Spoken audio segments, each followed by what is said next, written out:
Well, it depends on whether you're giving someone just some really quick feedback or, in terms of, just need to give you a little bit of guidance, a bit of mentoring. So that type of feedback structure, we love to use what we call the SBI model, where you talk about, here's the situation, here's what just happened, here's the impact that you had, whether positive, negative, here's the impact of whatever just happened, and here's some improvements of what you need to do differently next time. So you can do that very quickly in like 2 sentences, by the way. But if we're talking about having what we like to call a courageous conversation, Sid, we don't say difficult conversations, we say courageous conversations when it comes to having those more challenging conversations. I'm a big believer of using the GROW model. And that's the model that I've obviously taught all of you in the business, is around Sir John Whitmore's GROW model.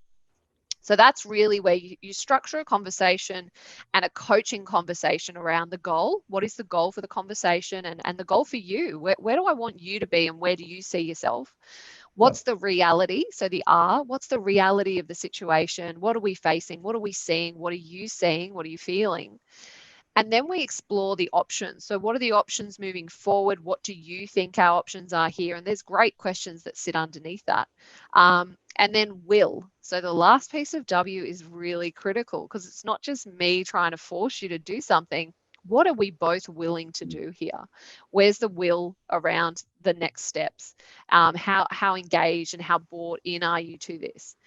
So that's a standard coaching conversation framework that we strongly recommend. It's widely published. You could Google GROW model and you'll find heaps of great tools on it. Okay, we'll put that. Sir John Whitmore, that's it.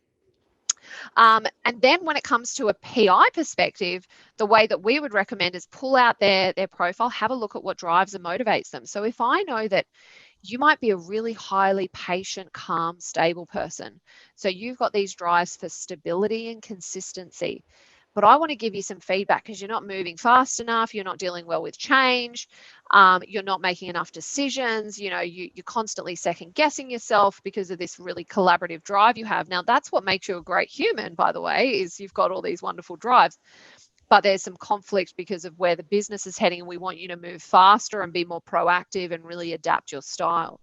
So what we then want to do is have a conversation that is very respectful to them. It's not about me and my profile, it's about you. So I'm going to drop my tone for them. I'm going to go through that conversation probably at a slower pace, neither of which you guys want to do because of your very proactive, fast-paced profiles. You want to speak fast, move fast, act fast. That style of profile wants to go slowly. They want to listen, they want to understand. So I'm even just going to change the pace of that meeting. I'm going to give them notice about that meeting. I'm going to give them some time to think it through before we walk in the door. So there's lots of little extra bits that, again, makes you a more empathetic leader because you're being respectful to who they are.